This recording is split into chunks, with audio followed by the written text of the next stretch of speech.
Yes. Okay, so let's take off for today. So today's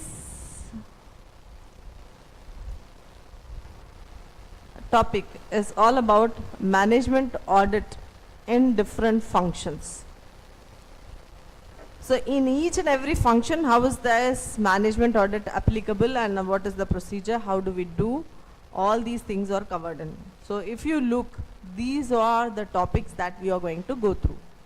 First one, to familiarize ourselves with what is corporate objectives, the culture, we call it as ethics and culture, that is followed in an organization. Then comes corporate services audit, then corporate development audit, then evaluation of personnel development, then we have consumer services audit. See how many types of audit are there, right? Audit of environmental pollution control, audit of energy and utilities generation and consumption, productivity audit or efficiency audit, propriety audit, corporate social responsibility audit. So when we come to CSR, it is now really very important for the corporate to pay back to the society. So what is that? See, they are minting money out of the same society wherein they are selling their goods or providing services and earning profits. But in return, what is that they are going to do for the society? So CSR has really gained a lot of importance in the recent days. And if you see under cost audit, right? So we even have CSR, that is corporate social responsibility, donations and contributions that are made. And even in the statutory audit report always, okay, there is a mention about what activity in which the company has involved for the year, for the financial year, and what have they paid or donated to any educational institution or any upliftment of people in the society. So all these things are getting noted, and that is also forming part of your reports. So this is important. So Anu, whatever, I have a simple question, okay. So when a particular company makes a donation or a gift, okay, say to an educational institution or for a upliftment sake or for providing something good to the society, there is a amount that is monetarily spent. So there is a spending, okay. So will this form part of your cost records or this will form part of your financial accounting? What is your view on this? Will this be part of costing or will this be recorded in your financial accounting?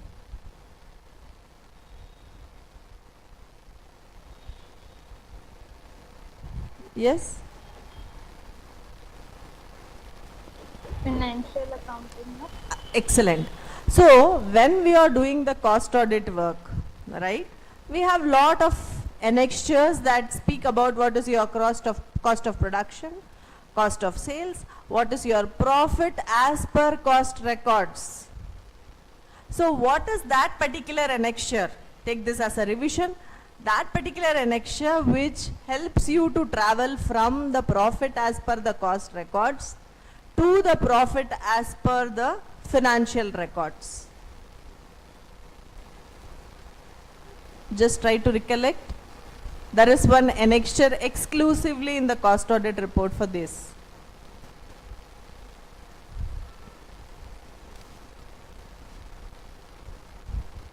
And we have, Yes, ma'am. Can yeah, you please sorry. repeat? Can you please repeat that what annexure you are saying? It is too low, the volume. I'm not getting you. Can you be a bit louder, please?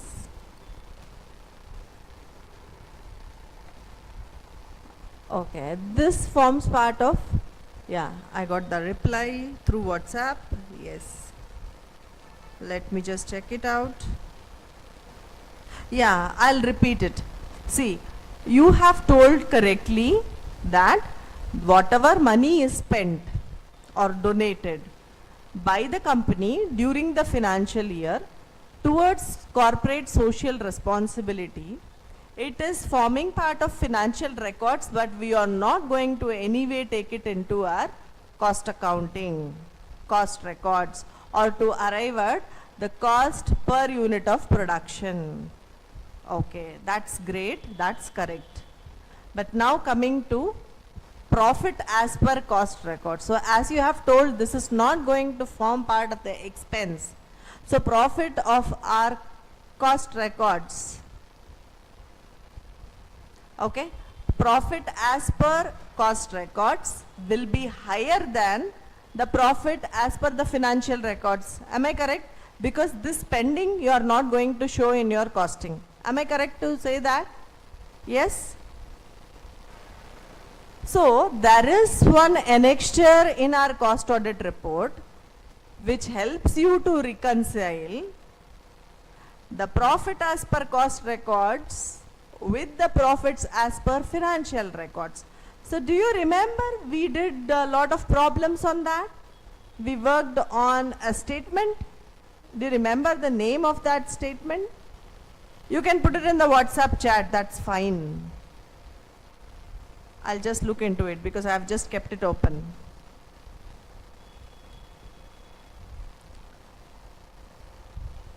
So basically this is the problem area, practical questions where we usually get, wherein we reconcile the profit as per cost records with the profit as per the financial records. So this is called the profit reconciliation statement. So this is one of the important annexure forming part of cost audit report. Fine. So this is CSR.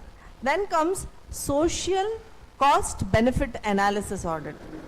See here, if you look at these modules, is there any way that they are going to look into just the profitability? No. They have got other aspects. Like when you are thinking about the consumers, because they are the one who are actually the main backbone to the business. So consumer services audit, it's a different thing. When it comes to corporate service, corporate development, so these are basically, I would say, which is not driven by money or profit. Here basically we look into the people, the stakeholders of the company, and see how far the corporate is able to do it or perform it. And we are not here to do or perform, we are here as a management auditor to audit the different functions of the company. So earlier the view about a company is just making profit, but now that's not the primary goal. So have you heard about something called green finance? Yes? Do you have an idea about what green finance is? Of course. So, see, when there is an issue of climate change, when there is an issue of global warming, government as such is encouraging the industries to go green, that is to take up green energy, because energy is one of the utilities, the major utility that is used. So then what is this green finance? Green finance is, like for example, if a company is going to go, go for a green and clean energy, then that company will require investments for doing so. Like for example, if the company is opting for a solar plant, okay, in order to harness the solar energy, fine, but that particular thing is going to cost them. So how are they going to finance? So when they go to the share market to raise the money, so when your money is going to get channelized towards funding such projects, then that is green finance. So you have even, just not as an individual you look for that, but even mutual funds have them in their portfolio. So the finance that is actually raised and that is used and used for funding such projects Funding such companies is what is green finance. Am I correct? Are you able to understand, Anu? Yes? Yes. Yeah. So that way the momentum is actually picking up. It is just not profits. It is beyond that. Okay, so that is what we are going to do in management audit in different functions. Fine. So after the break, I will also take up the questions from the previous year question papers, which actually looks into these aspects. Mostly this will form part of your short notes. Yeah, theory questions is what is expected out of this. So let's move further. Okay, so the first comes the corporate objectives and culture. Corporate objectives, it's very simple to understand. What is the overall goal of an organization? Now the overall goal is just not making profit, but also there are other aspects which are looked into as business objective. Okay. So the goal includes the broad primary outcome. Okay, so the companies, so objectives are specific but not the goals. So this is the basic difference. Is my screen not moving up? Yeah, I'm actually doing so, but just a moment.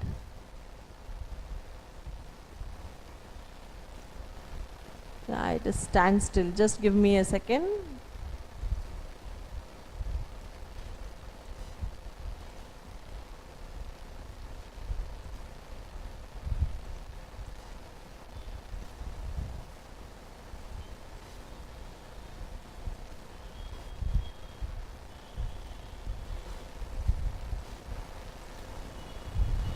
Yeah. Okay, so now are you able to see my current screen? Hope so, because I'm just scrolling down for this. Okay, I'll just zoom in so that the clarity is good. Yeah, fine. So while coming to business objectives versus goal, business objective is a different concept and goal is different because business objective is specific in nature. It is defined. But goal is something which is vague in comparison to the objectives. So I say I got to make a profit of so many lakhs. That becomes an objective. I want to conduct the business in a profitable way. That becomes the goal. Okay? So that is why goal statements and the objectives are different. So like for example, we will increase our sales of bicycles by 2.5% each quarter of this year. We will open up new branches and factories in Hyderabad and Visakhapatnam during the next 12 months. So this is very specific. This is what is objective. Okay, so business objective for small companies, mainly for the one that are startups, is first for survival sake, it should earn profits. There will be a time period to actually break even, that is they move into a situation of no profit and no loss, and rather later than that they keep growing and climbing up the ladder. Okay. So here we have certain terminologies that we will be going through. First one is organization, corporate, culture. Culture is something specific to their organization. Like for example, a company which has, what do they have? Like they have a culture of having or including more of women employees in decision making roles as well. That is the corporate culture that they have, organization culture. There could be an open door policy wherein you can directly go and contact your higher up or your line of authority at any point of time. You can go and meet them. That is an open door policy. So that's the corporate culture. Next is the organization relationship to its environment. So how does the organization define its business and its constituencies? First comes appropriate emotions. So which emotion should be actually encouraged to express and which should not be? That should be decided about. And then comes the effectiveness, like what metrics, what KPIs are in place to measure. Okay, so here when we talk about culture, an organization will be effective only when the culture is supported by an appropriate business strategy. Only when you have an organization structure where it allows you to actually go by what the company needs as a culture. Got it? So like organizational culture can manifest itself in different ways. So if you look at the examples, it's really good. One is including leadership behavior, communication styles, the way the things will flow in an organization, internally distributed messages, aggression in setting targets, corporate celebrations. So you know in many companies they do have family day, right? And all those things. Yeah, given that culture, even in corporate we have what sports team and other thing. Recreation facilities are there. Why? These are all the ways you actually keep up the morale of your employees. Given that culture comprises so many elements, okay? So some commonly used things are like customer centric, they are focused, they are innovative in their approach, they are ethical in their values, it is a technology driven or it is research driven, it is more of a process oriented, it is family friendly. So these are all certain things which shows or showcases the culture of an organization.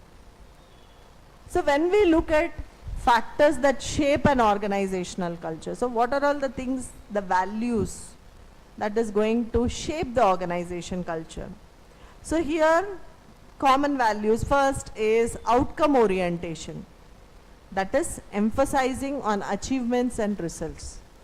So even in a pizza shop, if you look, right, the star performer of the month or of the week will be there. He'll be the guy or a girl who has actually served the customer more number of customers and having a more number of satisfied customers. So having a photo in that particular star for that particular week, you know, it is going to encourage or motivate the person as well as the others who are working with them. So this is one of the ways. So emphasizing the achievements and results. That is like a non-monetary kind of a motivation. Then we have people orientation, insisting on fairness, tolerance and respect for the individual. The mutual respect in a workplace is really important. Then coming to team orientation. So they have team building activities. So once in a quarter, almost there happens a team building activities, or you will be clubbed with some other institution which will come and conduct some life skills and all those things. So this is for team building and team interactions to happen. Even this is one of the popular things that is happening. Then attention to detail, that is valuing precision and approaching situations and problems analytically. Then the stability is providing security and following a predictable course of action. Innovation, always encouraging experimentation and risk taking. Okay. And then praising failures. To nurture risk taking nature and innovative ideas, failures are also praised. So we always look at failures from a negative aspect. But how can you bring the positivity in that failure is how you make it, or what are the things or the steps or the course of action that you design to overcome that failure is what is praising the failure. Aggressiveness, that is stimulating a fiercely competitive spirit among the team. Okay, so that will help the organization to achieve the goals much easier. This is what is values. Then degree of hierarchy. You very well know it depends upon the organizational structure. An organization can go with a flat structure where there is no much of vertical movement, no much of vertical positions in place, An organization may not have a flat structure, it may have a big hierarchy where there is, you can clearly demarcate where is the lower level of management, where is the middle level, and where is the top level, right? So it all depends upon how the organizational structure is built up for the company. And this actually decides upon even the decision making at each levels get decided based on the organizational structure, the way of communication, the line of authority, how it flows, okay? So all these are part of organizational structure.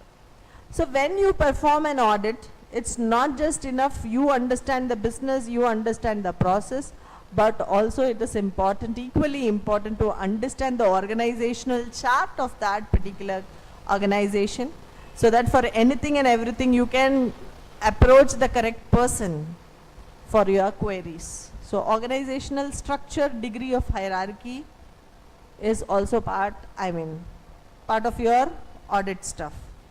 Then degree of promptness and energy. So here if you see, the degree of urgency defines how quickly the organization is actually taking decisions, how quickly it is bringing in changes. Because in a dynamic environment, if you look at the one that is in the technology business or even in automobile, how quickly you bring in the changes, how quickly you do that will actually have an impact on your market share. So degree of promptness and urgency, then people orientation or task orientation, whether you are employee oriented or task oriented, or strike a balance between these two, like only a motivated workforce can help you to achieve the task. So it starts from how you motivate your human resources and it leads to the task orientation. So then comes the functional orientation. Like for example, a hospitality sector company may focus on various operations or services provided to customers which need to be reflected in employee and management behavior. Employees from different functions in the company may think that their functional areas are the ones that are driving the organization. So organizational leaders actually must understand what most employees perceive to be the company's functional orientation. Then coming to the subcultures that is within the organization. Then creating and managing the organizational culture. So here we are talking about entire culture of an organization. How culture develops. Culture could be the customs that are followed, the traditions that are followed, rituals, customer handling, the general way of doing things. Like even if you employ X, Y, Z, everybody will be following the same set of procedures to handle a customer. Okay, so that is what is the organization culture. So, well, actually when you are hired into an organization, there is something called onboarding process. During the onboarding process, you are just walked through what are all the things the company has as its values, as its culture, okay, and how far the policies and procedures are there in place and how are you going to go with that. So first, getting accustomed to the environment is the first concept of onboarding. Later on comes the allocation of the headcount to the relevant departments. So it's not like today you join the company and you are directly on job. It takes a time period within which you get acquainted with the organization culture, acquainted with the policies, rules, regulations, and only then you are placed in a job. Okay? So organization culture should be looked from that point of view. For example, in some organization, resolution of conflicts is hashed out openly. That is noisily, just in front, they do it. In some organization, it happens in a conference room behind the closed doors. So that is also part of organizational culture. Sustaining a culture, bringing in a culture and having it sustained in an organization is a different thing, because there are so many human factors involved in it. You have leaders, managers, and you have people even at the working level. Alright? So here if you see, the following steps should be taken to manage the organization's culture. First one, identify the common traits, including those from the standpoint of an organization's social, material and ideological culture. Next is convene group of employees, representatives from all levels, functions, locations of the organization. Everybody should be involved in it. It should not be like something in isolation. And subject those traits to a rigorous assessment of their underlying shared assumptions, values and beliefs. And create a culture management action plan. The plan should enhance the traits that actually support the corporate growth. Fine? So these are the things while we look at corporate objectives and culture. So objectives and goals are not the same. That you should remember. Organizational structure, you should understand. And then the culture of the organization and how it is going to be sustained. Sustainability of the culture is equally important. Fine? So then we have corporate services audit. Just give me a 5 minutes break time, yeah? I'll just sip my cup of tea. It's just chilling out. Just 5 minutes, huh? You be online. I'll just move away from the camera. Yeah.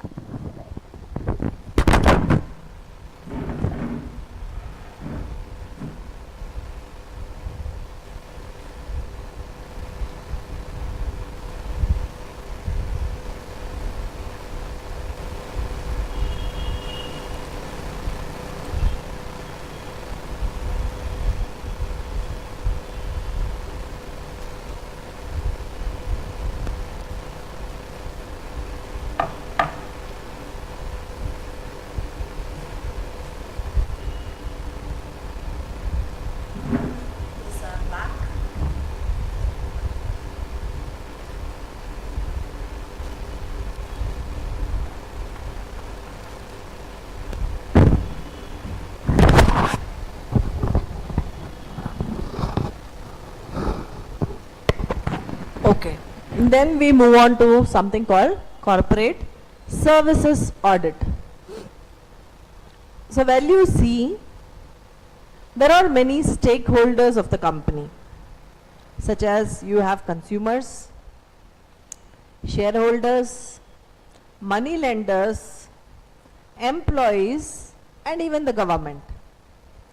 So apart from profitability, as I was talking, there are also service-oriented responsibility of a business concern in different circumstances and situations.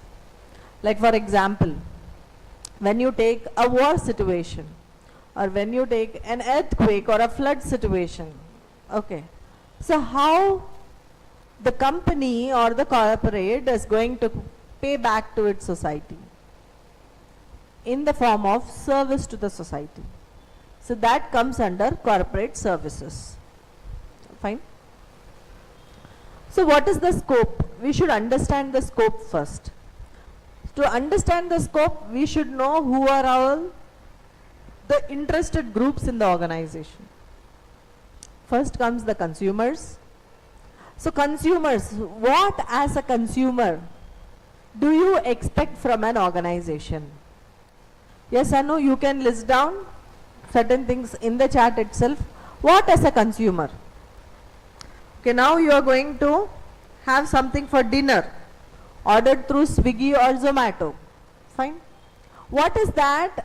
As a consumer, you have an expectation out of that delivery. Tell me. You can put it in the chat box because I'm not able to hear you. Yes? Yeah.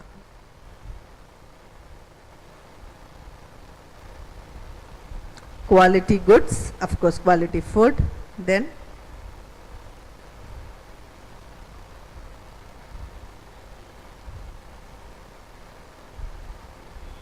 good relationship, fine.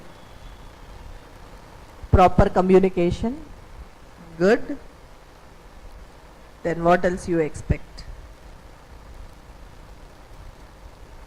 So quality goods is basically the quality food that is delivered to you.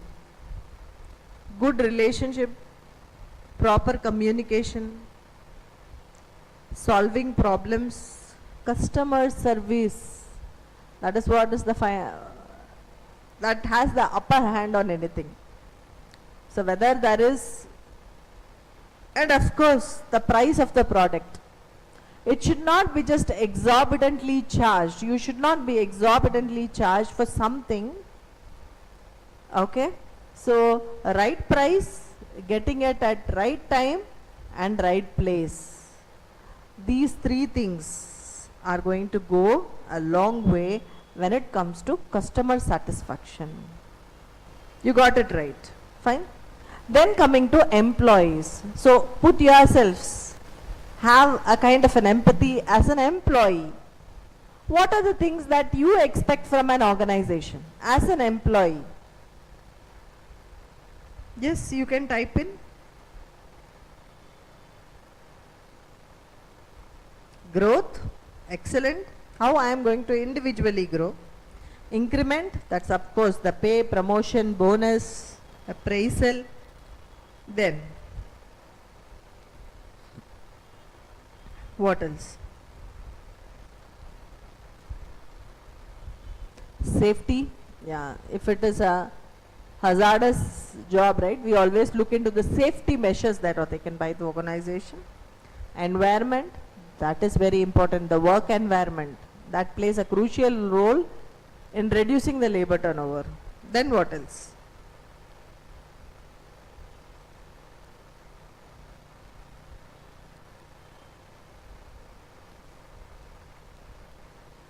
Job safety. That's a very good valid point today.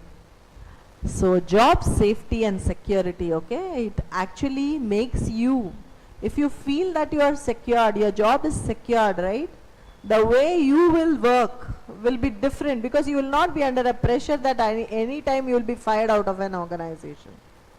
Got it? Yeah, then what else? Safety for your family too, such as insurance and other policies, employee welfare policies. Yes? Excellent, Anu. Yeah. Then we move on to shareholders. As a shareholder, imagine yourself to be shareholder. What is that do you expect from the organization, from the company where you have invested your money? Yes? What do you think?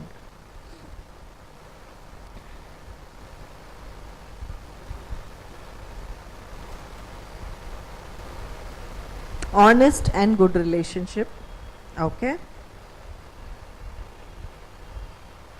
Fund growth, because these shareholders are not worried about the profitability, but they are worried about the maximization of profit and the growth in the long run.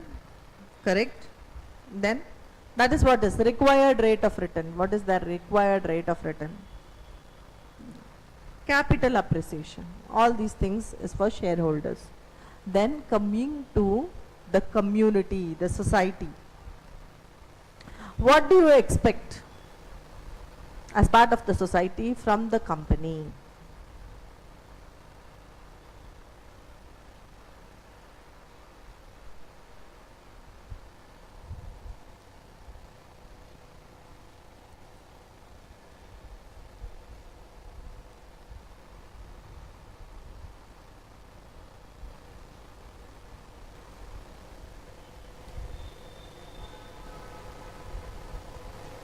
Of course, no harm to the environment in which the society, in which the company is operating. Yes.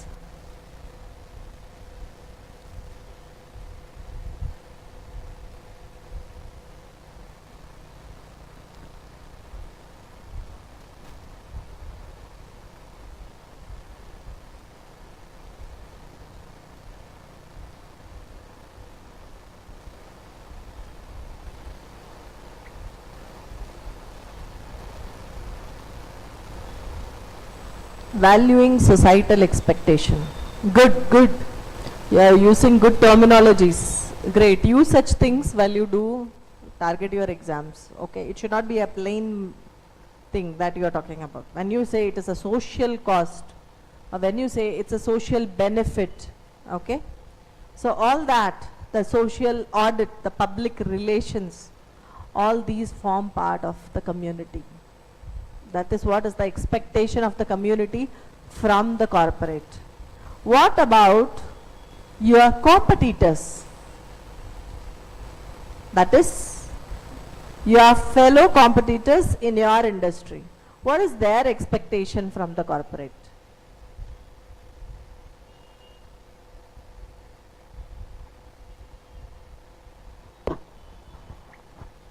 Healthy competition. So there should not be any cutthroat competition or unfair competition. That should be encouraged. That is how you value the business ethics and relationship. Yeah.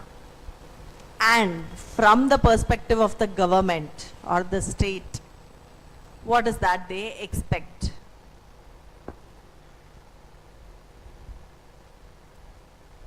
Expectation of the government from the company. Yes. Following the guidelines and rules. Yes. So keeping high up the spirit of law. Whatever is the law of that land, that needs to be complied with. Compliance, of course. And one major thing that this company is going to give to the state or to the country is revenue to them, to the state, is in the form of taxes. So tax payment by the company, prompt payment of taxes, on time payment, no tax, I mean to say, you should not avoid taxes, tax evasion, okay.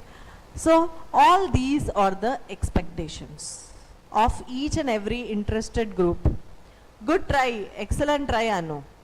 So this is what is expectation. So what as a management auditor you will do? You will see how far the company is progressing or doing things or following rules and regulations in order to satisfy these different interested groups. So there comes the scope of corporate service audit. So to understand the CSA, you should understand who are all the interested groups, what are all their expectations from the company, and what are the means and methodologies and rules and regulations that are framed by the company in order to satisfy or in order to meet their expectations. It is as simple as that. So it is here, it's just not profit they are talking about. It is talking about the various facets or the perspectives of each and every group that is interested in the company.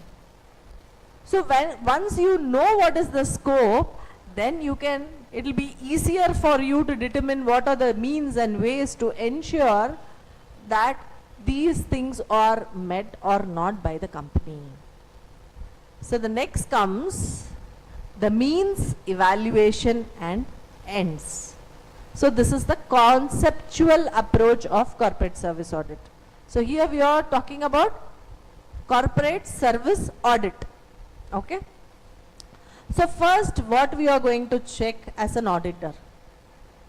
How does a corporate body develop continued relationship with customers? How is that happening? Okay.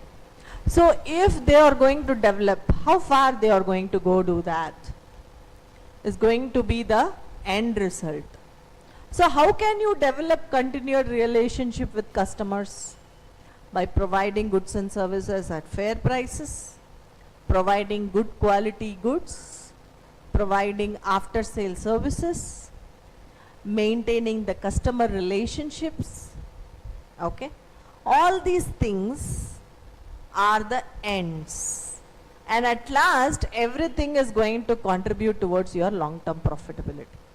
Next one, use scarce resources wisely to prevent national wastage. This is important from the perspective of the country, society as well, because while we look at, or while we have done a lot of problems on the limiting factors, we know the factors of production are limited. So the optimal utilization of those resources, is that done properly by the organization? So we can look at their waste management. Is there any recycling? So there is no, no error where they are following Six Sigma stuffs in their company, because number of defectives will be less. Therefore, you won't be needing any rework on that, because rework requires additional raw material or labor to work on. So how wisely it is being used is going to be one of the parameter. Third one, identify the social needs and treat them as opportunities. So we know, we have already learnt about SWOT analysis. Strength, weakness is opportunity and threats. What is that the society is expecting? That is your opportunity. You can exploit that opportunity and make that a way to earn money. So how is that? Opportunities instead of creating artificial needs and promoting them. So you should gel with what the society is looking for. You should not create some artificial kind and just enforce it on the society. Next, determine fair prices, effect equitable distribution instead of creating artificial scarcities. So we have seen many a times, sometimes the prices of onions are too high. So how is that created? It's the artificial scarcity that's being created. And we have also seen in newspapers, you would have come across that the farmers have actually crushed all the onions or their produce on the road itself because they were not getting proper prices for their products. So think about the value of those produce that they have damaged. That is automatically going to create an artificial scarcity and have an impact on the prices. So how far is the fair practices that you follow is another parameter. Develop new or improved products. That is what improvising, like if you look at electronic vehicles. So how do you improve? The automobile industry is now working towards EV.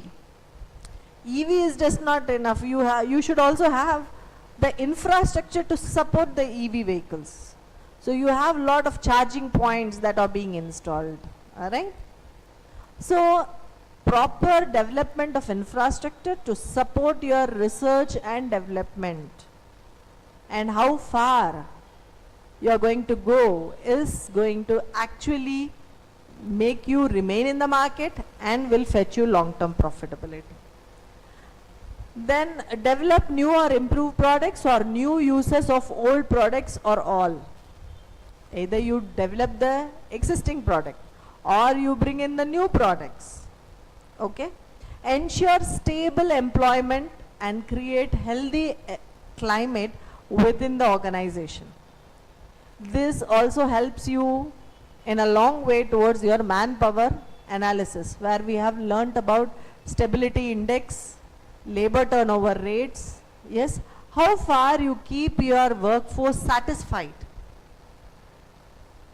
Okay, that will make people stick to your organization, and that will actually reduce the cost of the organization. Preempt social legislation and proact to shape environment.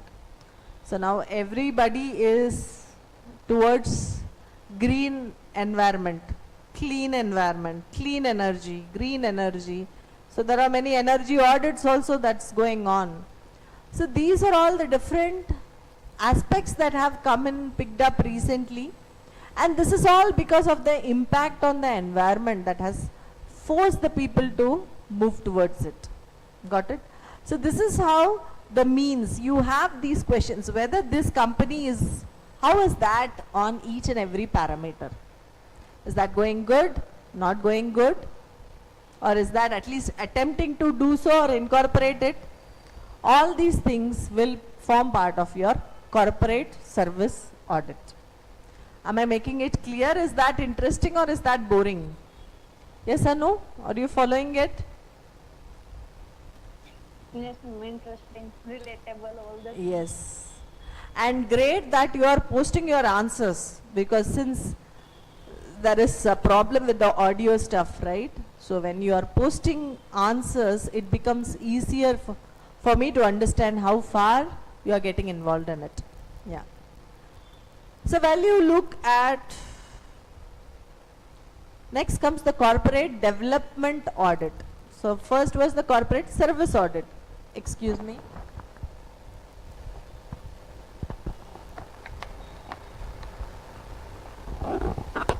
Next comes the corporate development audit.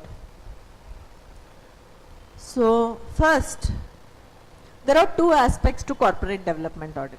One they call as potential, another one they call it as kinetic aspects. Why we are having all the science terminology? Potential energy, kinetic energy and all the stuffs. Potential is the organizational structure. Kinetic is the actions of the organization. So how we are going to do that? We are going to take into account both the organizational structure as well as the aspects in the organization in the form of action. So these two put together will form part of corporate development. So what is corporate development audit? It approaches the structure and process of the organization. So if you are going to perform a corporate development audit, first you should understand what does it talk about? What is that I have to look into? What is the scope of the audit? Who are the interested groups on this? What is the expectation out of this audit? All these things will help you to actually plan out your audit and serve the purpose, or else you will be doing something else and something else will be expected out of this corporate development audit. So what does it do? Corporate development audit is basically, it approaches the structure and the process of the organization, both in potential and in transformation of potential to kinetic energy. That means translating the goals, policies, rules, regulations into actions. Okay, so the premise is that unless an enterprise is structurally well equipped, it cannot perform the functions entrusted to it. It's like your skeleton structure. If you think about the shape of a body, it is determined through a skeletal structure, right? So that's the base. Similarly, organization structure is way important. Only based on that, the actions can be performed properly. Okay, so such structural equipment can be seen from different points of view, such as size and magnitude of its operations, technology, employment, investment, product and product mix, growth prospects in the existing lines and diversification, manning, pursuance of adequate and sensitive policies and problems of departmentation, delegation of power along with responsibility. So you would have already studied in your management studies. Authority with responsibility is important. You have the authority, but you don't have the responsibility. Or you have the responsibility, you don't have the authority to do it. So if you have the authority but you are not held responsible, then you become irresponsible. If you have the responsibilities but you are not given the authority to do so, then it's all ineffective. So the balance between authority and responsibility plays a wide role in decision making, or let it be even performing a simple task. So all this is, it should flow through the organization structure. The clarity of organization structure is going to help you out with all these issues. So like for example, when there is a duplication of work, why duplication of work happens? When you are not clear about the roles that are there in the organization, of course there will be a duplication of work. Or there could be some unnecessary work that is actually going on, which is not, anyway it's not going to add value. It's not going to be a value add to your process. But even then that is performed because nobody questioned, nobody did the process analysis. That could be also the case. So that is why audits are in place to check all these things. Fine. Then in broader sense of term, there are 4 essential dimensions. Well, we look at corporate development audits. First one is regularity. That means the different elements of the corporate are under constant watch. All the elements. Systematic check. There is already a process in place which actually checks all these elements of the corporate. Review. Reviewing the past performance, how it is doing in the present, comparing yourself with the past performance. And after that, appraisal. This examines in detail the character, content and quality of the corporate goal set, whether it matches the resources employed against the attainment of such goals. So what are the components of corporate development? So if you see, the dimensions are, it should be carried out regularly, there should be a systematic check, there should be review at times, and also appraisal. These are the 4 facets of corporate development audits. Then coming to components of corporate development. So if you see, there are stage-wise components. The first thing about corporate development, we have always throughout our discussion, we were talking about corporate objectives, goals and stuff. So how are your objectives? It could be short term, medium term, long term.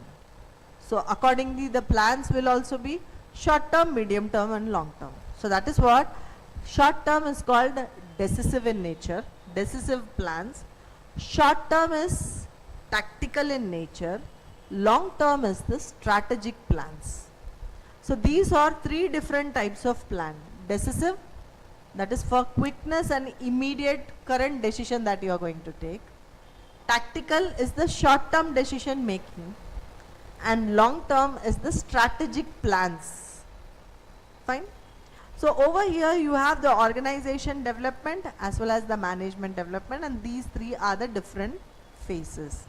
So first comes chart 1, next comes chart 2. Well, we look at chart 2. It goes into the support functions. See here, it doesn't go by the process. It goes by the support functions. What is the functional? How it is coordinated? Where is the accountability? How is the structure?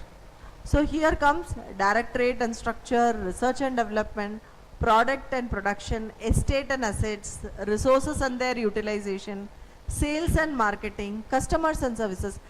They are all your support functions, support wing. Got it? Then they relate the departmental functions within the prescribed limits, are concerned with output or services, sequence of events that are carried out, follow-up actions, time limit within which it's done, repeated trials, how far it is feasible. All these study form part of the operations and activities which will lead to your organizational development. This is chart 2. Coming to chart 3, it is like your activities and measures that are adopted and how far they are contributing towards your management portfolio, management succession, management quality and personal development. Fine. So let us take a break over here for 10 minutes. Yes. So we will join at 7:40 and continue the rest. Okay, Anu? We can take a break, quick break. Yeah. Yes, ma'am.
Okay. Am I audible, Anu? Are you back? Yes. Shall we resume? Yes. Okay. So what is the scope of corporate development audit? First comes corporate planning and policy. So the possible audit areas or planning and policy issues on the product, it could be production, finance, personnel. It's like everything that happens in a company. Is there a binding policy for that? Next, corporate forecasting. Forecast could be medium term or short term. So by review process, the correlationship between the corporate plans and total industry plans needs to be reviewed. The competitive market share position within the industry, the factors for forecast such as supply and demand, trend analysis, that is the industry trends, enterprises competitive performance, general economic and political trends, how well the corporate forecast match with national economic development plans. So this forms part of corporate forecasting. Then corporate strategy. Now based on this forecast, what is that strategy that the company has adopted? So the auditor attempts to assess whether the corporate sector will survive as a viable entity. For short-term strategies, as an auditor, we will examine and evaluate how a firm analyzes its ongoing strategy, the strategy of operations on existing lines. 4 broad dimensions are usually covered in any strategic audit. First one is product lines and basic competitive position. Second, research and development and operating departments. Okay. Third one is financial analysis and financial management, that we have already covered up a lot. Top management for each dimension, past achievements, present achievements, and what is their future potentials for each area that are considered. So these will let the auditor know what are the strategies in place in order to achieve these, whatever has been forecasted. Corporate externalities, that is, there is external environment which has an impact on the company. There is an internal factor, there are internal factors which have an impact on the company. So when you look at corporate externalities, we do evaluate the economic conditions, the environment, the industry in which it is operating, the industrial structure, the corporate vision, position, risk of technological obsolescence, socio-political, just a moment. Yeah, I'm back. Socio-political environment, okay. So etc., which affect the growth and the development of an enterprise. Then coming to the corporate internalities, that is within the organization. How is the management? How far the workforces or the personnel inside the organization are there, and their detailed subsystems which provide internal strengths or weaknesses to a corporation. Fine. So these are all the factors or the scope of corporate development audit. Then let's move on to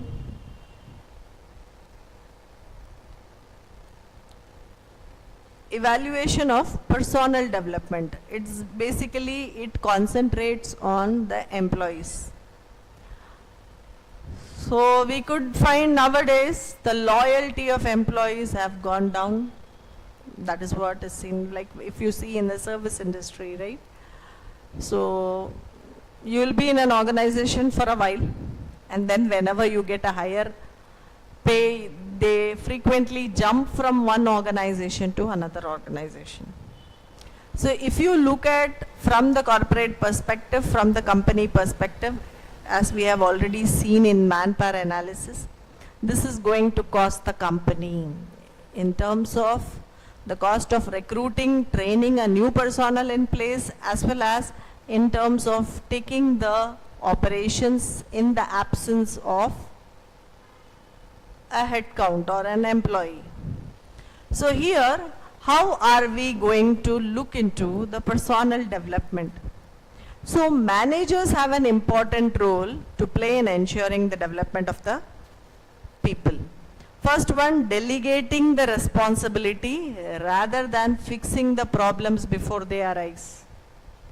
So if you see now wide perspective is, see implementation is done at lower level. Like if you say this process needs to be followed in ABC methodology, who is going to do that? It is the personnel at the lower level management. But who is taking the decision? It is coming from the top-down approach. It is coming from the next level of authority. So how far will be the workforce motivated to take up that decision? So if you ask them to participate in decision making, and when their views are valued and are incorporated as decisions, then it is much easier to make them work for it. So delegating responsibility rather than fixing the problem before they arise. Honest and candid feedback for the development. The feedback should not be biased. This is about the feedback of an employee in an organization. So there are even cases where the performance appraisal ratings should not be disclosed of one employee to another employee, because always they will start compare things. So these are all some sensitive information that should be kept. I mean, it should not be discussed. Then offering or suggesting specific appropriate development opportunities to employees. That is, it's not just the money that is going to matter, how far they are going to individually develop and grow in an organization will keep them motivated for a longer period of time. Okay. Then motivating for additional risk and reward. So even there are companies which promote e-awards for the great achievements that they have done. So these are all gestures of appreciation. If it is economically done, or if it is done through a gesture or even a certificate, okay, or even a trophy has such a value, it will motivate the employees to work further. So demonstrating the meaning of true leadership attributes. So if you look at the words LEADERSHIP, L stands for loyalty, E for empathy, that is putting yourself in other shoes, A for accountability, D for the determination and dutifulness, E for encouragement, R for respect, S for being selfless, H for is being humble, and integrity always with innovation and passion. So formal employee development strategies. First one is imparting general and specific training. So training development of soft skills like interpersonal communication, public speaking, negotiation, leadership skills, to hard technical skills like coding, accounting. So one is shaping an individual, another one is shaping his knowledge. Will improve the ability of the people aspiring for self-growth. Psychometric studies to understand the mentality to function in leadership roles often also resorted to assess. This is formal employment development strategies, employee development. Then there are informal employee development strategies. What are the things over there? Like take the form of on-the-job training, mentorship, shadowing, or similar experience that allow new employees to learn from their seniors. In addition, managers may choose to coach promising employees to prepare them for further more challenges. See, when you are assigned a challenging role, right, you get motivated to do so. Okay, I have been chosen among this many people in my team, and I have been deployed for this purpose. That itself will give you a sense of satisfaction and motivation. Okay, so such things should be introduced by a manager. So a manager should carry these leadership attributes as it is demonstrated here. Well, getting into the performance evaluation. So like we have key performance indicators, KPIs, which are measured against.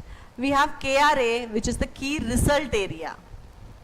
The goal setting exercise determines the role and assignment of broad areas. So if you involve as many people as you have from the lower levels also in this goal setting process, it will be easier to actually convene and to encourage people to work towards it. Okay.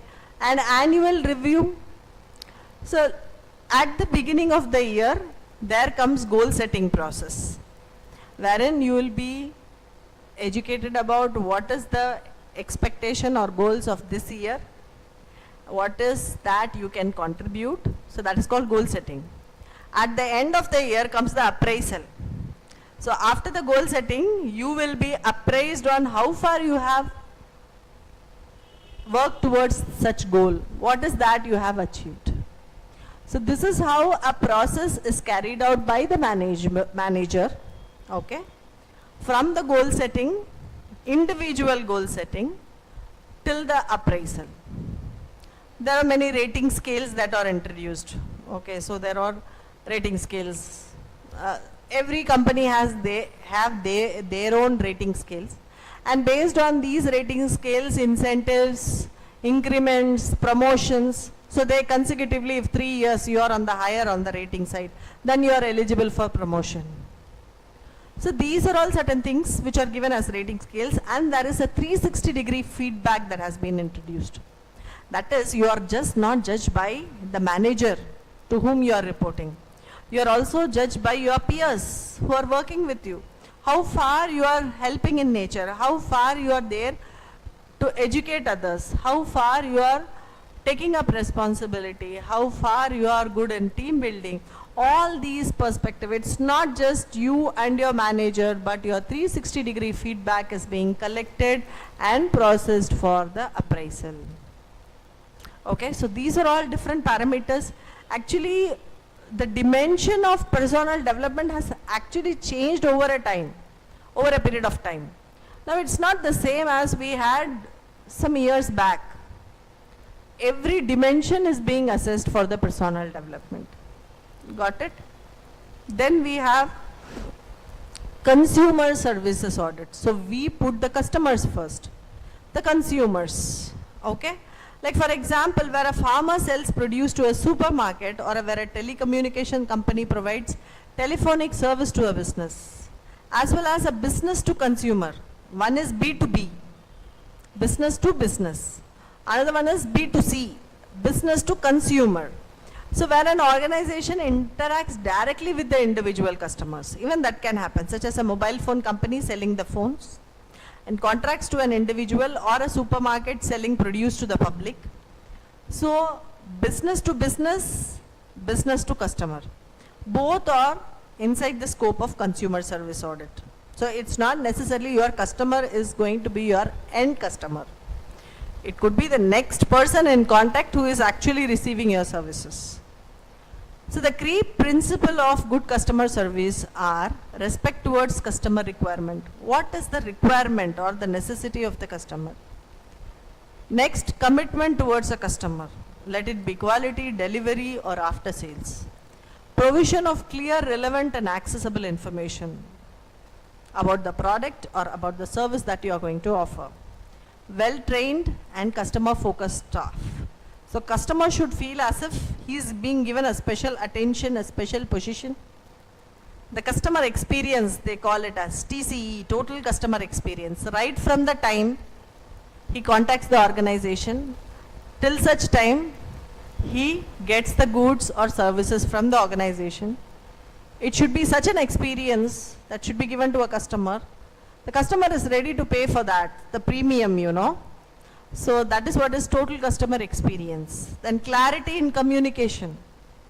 Earliest resolution of customer complaints, that is the turnaround time within which the customer complaints are being answered. Effective use of customer feedback. So customer complaints, one thing I would like to say, there were some advertisements on, if you see regarding Airtel, they wanted to have 0 customer complaints in their database. Though it looks not achievable, but still working towards this could be one of the main goal or objective of a telecommunication company, right? So what does this happen? Such things, this is one of the way the company expresses its views that, yeah, we are taking the customers into account. Customers are the kings. They are the people who are going to dictate. So how crucial they place their customers gives awesome experience to the customers, and they start switching on to that particular telecommunication company. This is as simple as that. Without customer, there is no need for business at all. You should have a customer, right? Only then you can sell your goods or services. That is obvious. So specifics for customer service audit, coming to our area. Whether process of complaint registration exists. So always while you go and buy a product, say FMCG, you buy a fridge, you buy a washing machine, or you buy a laptop or a computer,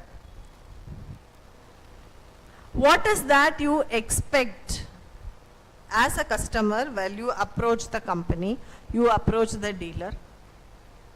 What is that you expect from the company? Yeah, you can post it in the WhatsApp. Anu, yeah, I give you time.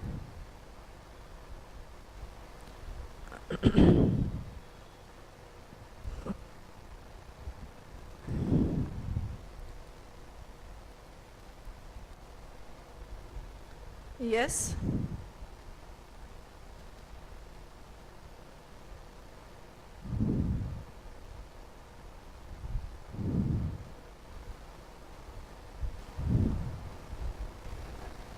You can type in durability of the goods with after sale service. Very good. Then think about you buying a laptop. What are the things that you will inquire? It's a very good example of laptop.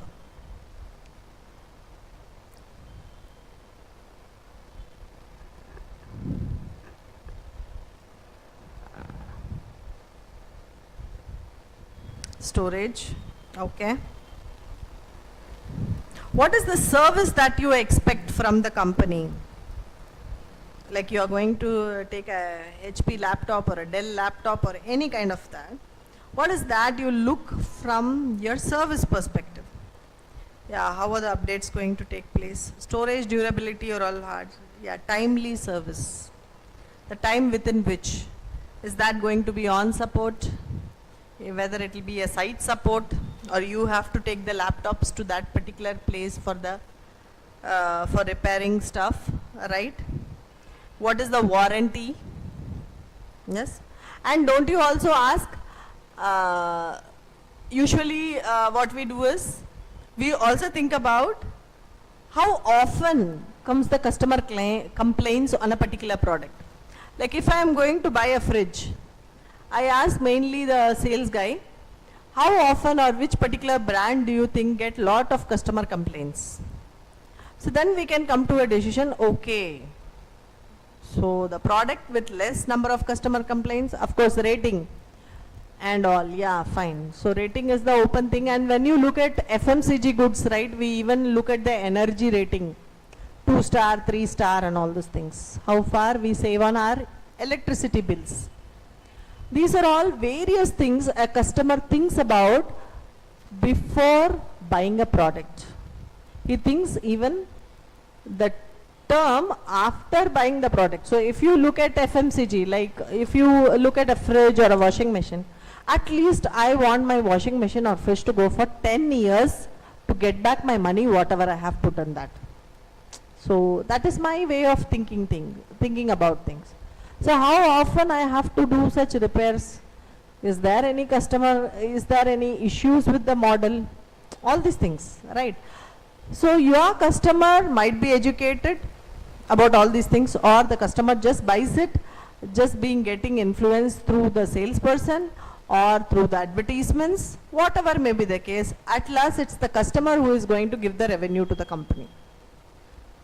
So while you look at the specifics for customer service audit, first comes whether process of compliant registration exists, whether it exists.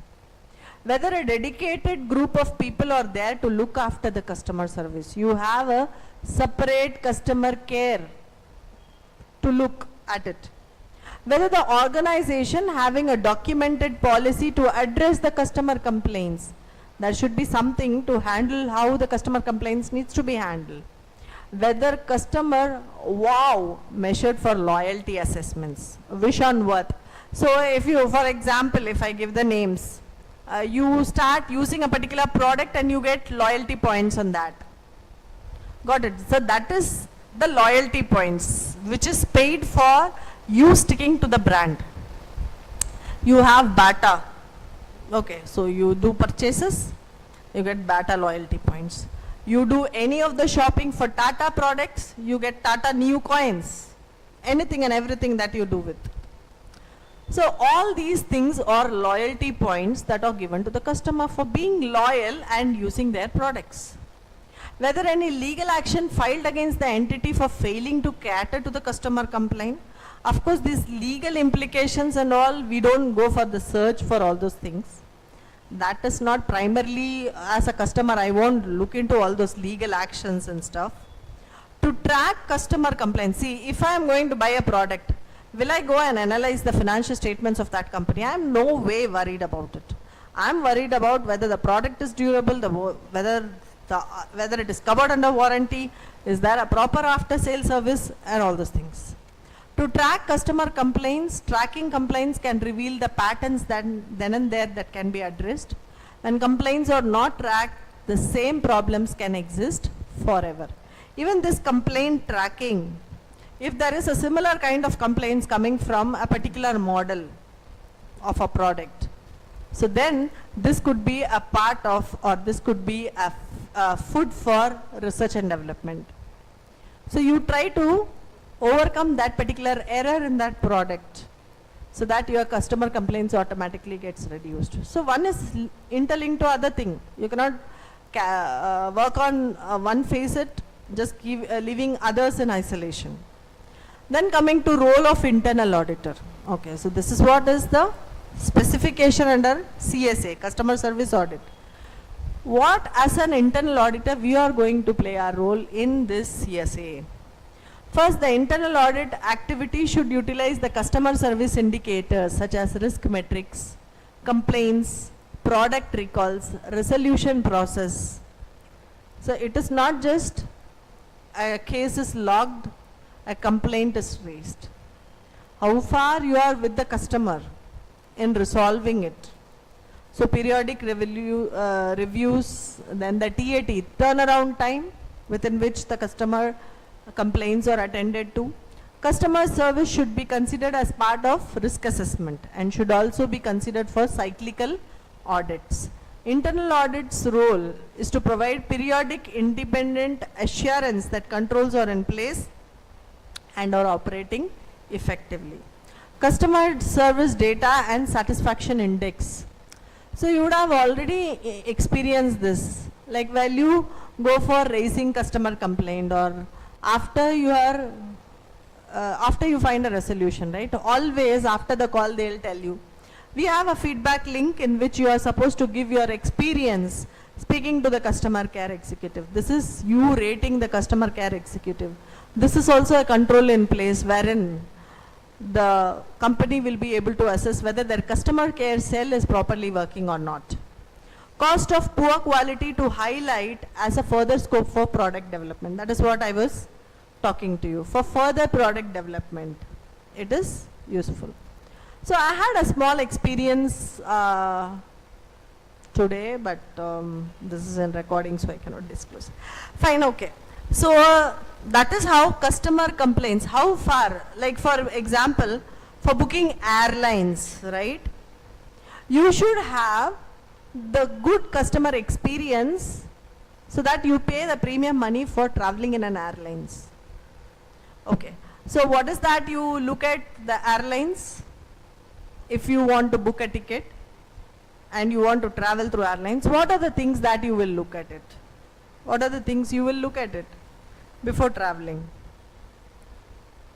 Yeah, you can put your things in the chat.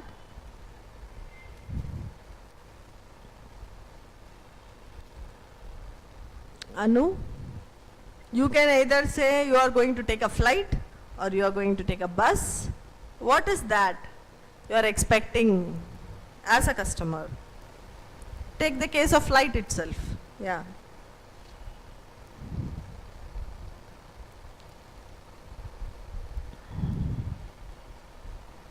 Price of the ticket, timing, how far the timing is properly maintained. You book an airline, domestic flying, you have to be there 2 hours before. So already you are there 2 hours before and you see the flight is further delayed. What will happen? It's like traveling, you are not saving on time, instead you are prolonging on that. Services, of course the services that are provided, let it be check-in or let it be luggage, okay, and the overall customer experience during the flight. Then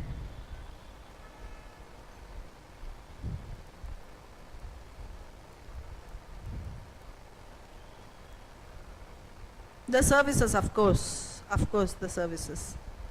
So for example, today many flights were cancelled due to the operations, right? So what happened was I had to reschedule my flight. So it was much easier when it was through the customer care, and I felt delighted, okay, I could resolve this. I could plan my travel accordingly. So such should be your customer care working on it.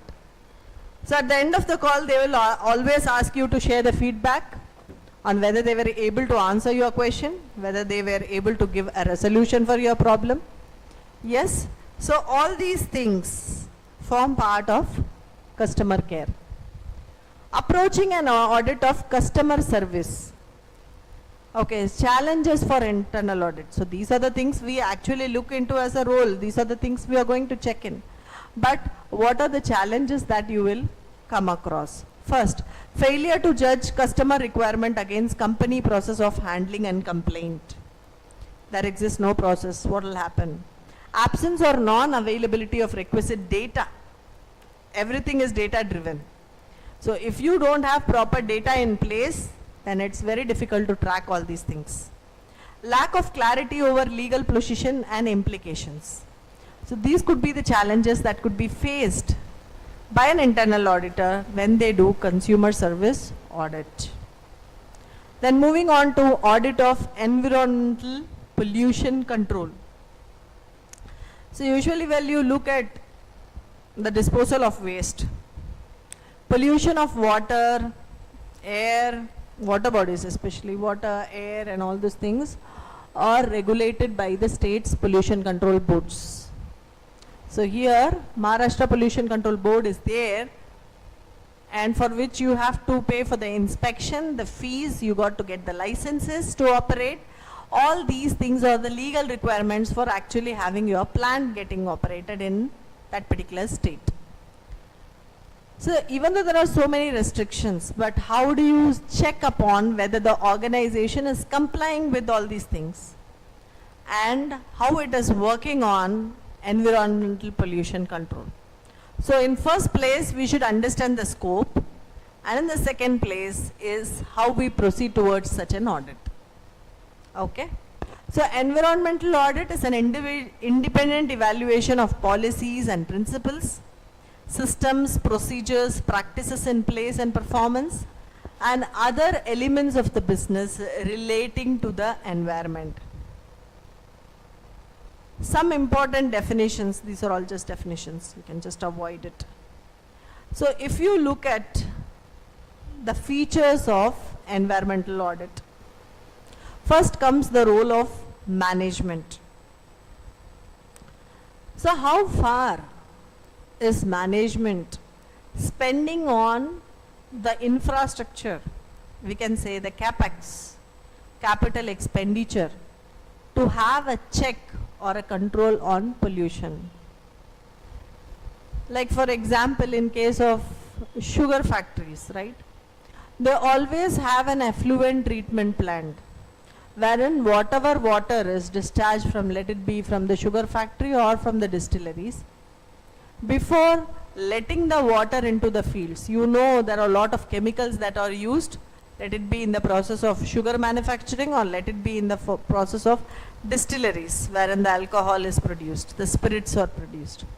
So all this water cannot be let loose into the grounds or into the fields, which is going to be once again will fetch you the sugar cane, that is the input for the sugar factory. So what happens is these plants usually have their effluent treatment plant, wherein all the harmful chemicals are treated out of the water that is disposed into the fields. So only after checking all those parameters, the water, the treated water is let out in the fields. From the cost audit purpose, we take it as this forms part of the cost of utility. It is also, it also comes under cost of utility, which will include all these fees that you pay for the pollution control board as well, the repair and maintenance that is carried out, the infrastructure that is built for the effluent treatment plant. We say waste treatment or effluent, ETP or WTP. Then comes environmental impact assessment. So if you look, risk and impact is the basis for any mitigation plan. So EIA is a tool to predict, evaluate and analyze the environmental impacts with respect to upcoming projects. So mostly before a project commences or when there is an expansion plans. Like recently in our area, okay, the residents of that particular area were against the construction that was going out in the area, which has caused a lot of air pollution. So there are many concrete mixers plant which were found in that area, due to which the residential people were subject to suffocation, too much of exposure to dust, causing air pollution and breathing difficulties. So such things, see, having lot of constructions going on, and at the same time you have lot of RMC plants, okay, wherein all this mixing of cement, this, everything happens, and this is actually impacting the air quality index of that particular area. So always, how far is the impact on the environment is also important for a company to exist. And what are the checks they have in place to overcome that. See, you cannot avoid the effluents coming out of the factory of sugar or from the distilleries. But what is that you can do is, you can treat that water and let it in the fields. So this is how should the company look at it. You should not say, oh, this cost is an additional cost for me. Because the company's impact on the environment is going to have an impact on the society. Then comes systematic. So audit is a systematic, carefully planned, structured. So how is that? It's a long-term process. Then documentation. So documentation is management needs to ensure appropriate methods for environmental related data collection and preservation. So that same can be pursued for review or future references. Then we have continuous review in place. Then objective evaluation. So we have all these certifications in place, ISO 14001 and all those things, which is on environmental audits, service of independent audits, all these things get covered there. Then we have environmental performance. As mentioned before, the essence of any environmental audit is to find out how well the environmental management function performance in creating favorable impact and achieving the organization goal for environmental balance. Fine?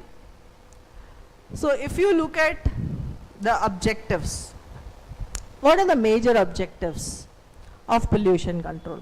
First one is determine and document the compliance status, help to improve the environmental performance at operational facilities, assess the facility management, increase the overall level of environmental awareness. Awareness is key to everything. Accelerate the overall development of the environmental management control system, improve the risk management system, protect the corporation from potential liabilities on breaches, conservation policy and application guidance, fund allocation, that is the capital expenditure and the operating expenses and utilization with respect to environmental protection, develop a basis for optimizing environmental resources. So this is what is the major objectives of environmental auditing. What are the benefits that you know very well? So I need not take you through that because you know very well what is the impact.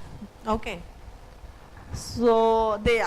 Now comes the stages in which this environmental audit is taken care. First comes the stage 1, wherein we do a pre-audit or a planning stage, where you plan for it. When you are going to plan for an environment audit, for example, you are going to plan for an environment audit for a factory. So Anu, what are the things you will look into at this planning stage? Yes?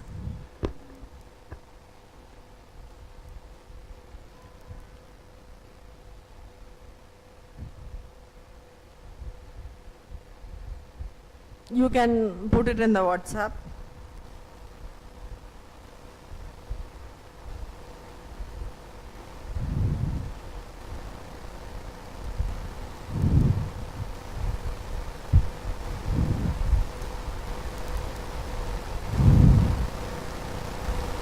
Yes.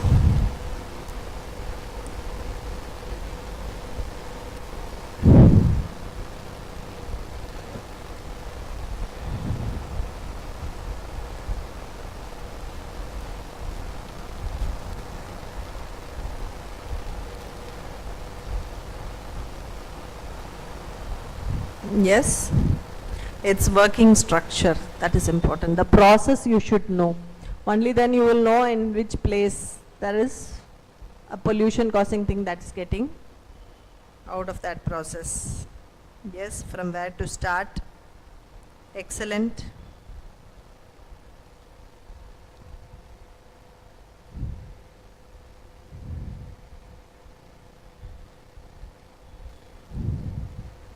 Preparing questions, yeah, of course. A questionnaire can be prepared. You can ask for that. Yes.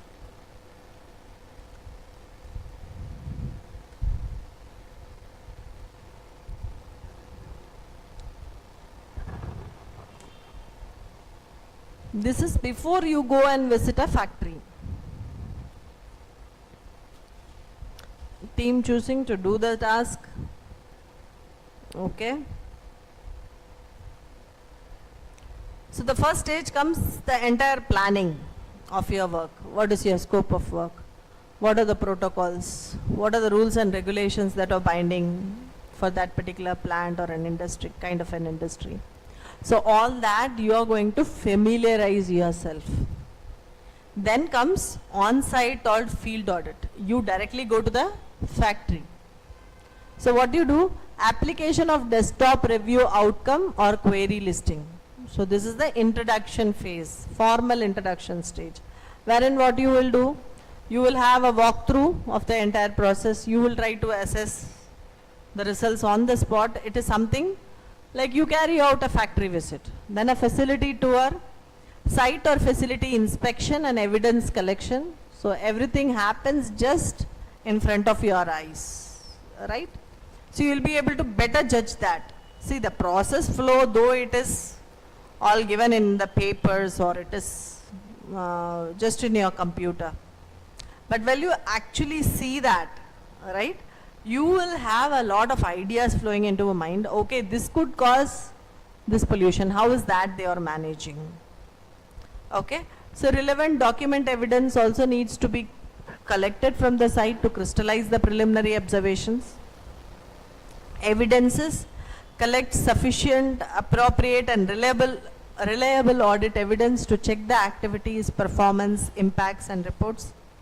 Interaction with job holders. So like I was talking about effluent treatment plant, right?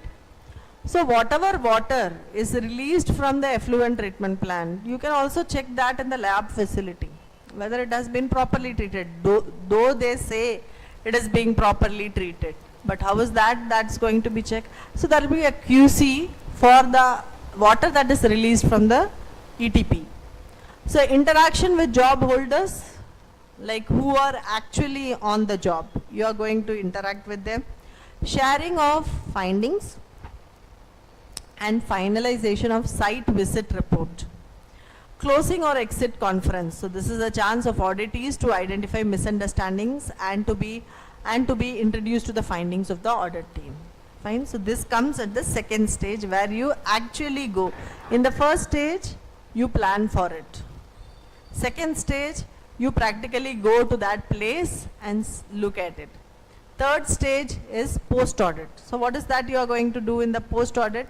You are going to share your visit outcome, site visit outcome to the management, because they are the decision makers. So you are going to raise the alarms saying that this is what is happening, this is not going well, this is against the rules or regulations, or this is happening, that is good and these controls are in place. So this needs to be communicated to the management, and it should be duly acknowledged by management, taking into account the views of audit committee, risk management committee and environment monitoring organization. Then final evaluation of findings. For whatever findings you have, there should be a backup. Without evidences, it won't be taken into account.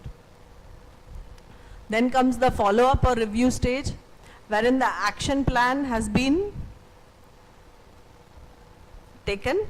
There will be a target date within which it needs to be implemented. So you follow up whether it is accordingly or not. It should not be something you communicate and it is just ignored, or just for compliance sake they have their audit report. See, this compliance sake making an audit report is really painful, because end of the day you feel that you have not added any value to the report that you have done, not added any value to the findings that you have done, right? So this follow-up or review stage is a very good thing to assess how far your findings or your audit outcomes has been actually helpful for the management to take the timely decisions.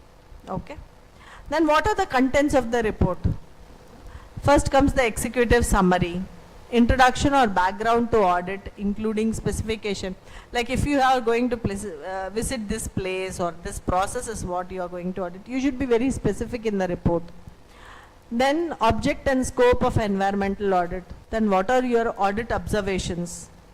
Then what are the recommendations? What are the actions that are agreed upon with target date and the ownership? Who is going to take the ownership for the same? Okay, and then audit criteria and the evidences used.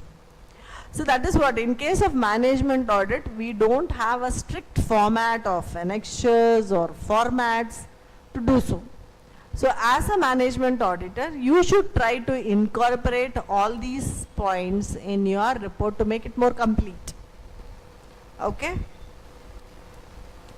Then comes tools and techniques. See, first one is checklist, as you told, questionnaires, questioning the individuals, observation. You are there in the factory. So by observing few things also you will try to get photographs. That is one good thing. Research, some background research and investigation into the site or the company to be audited, and you get familiarized with the operations. And also you can get, if you are going to audit for a company within the same industry, it becomes much easier because you can also do peer-to-peer comparison, even though you won't be revealing the client's information to another company, but at the same time you will be in a position to judge, oh, these are the fair practices that is being carried out by a company that I am auditing, a similar kind of a company, why not they implement this over here? But either way, whatever may be the case, as an auditor, you can give always your suggestions. But it is up to the management to take decisions. Got it? So I think I'm done for today. Okay, so we stop our lecture over here and then we will continue with audit of energy utilization. There are certain things like propriety audit and things that we will be actually looking into in our next class. Okay. So we have few more things, and of course this IT audit is very important. We usually get a lot of questions from that cyber security area. So I will dedicate one lecture completely on the cyber security stuff. Fine. So that is all from my end for today. See you next Monday. Yeah. Thank you and good night. Yeah. Bye.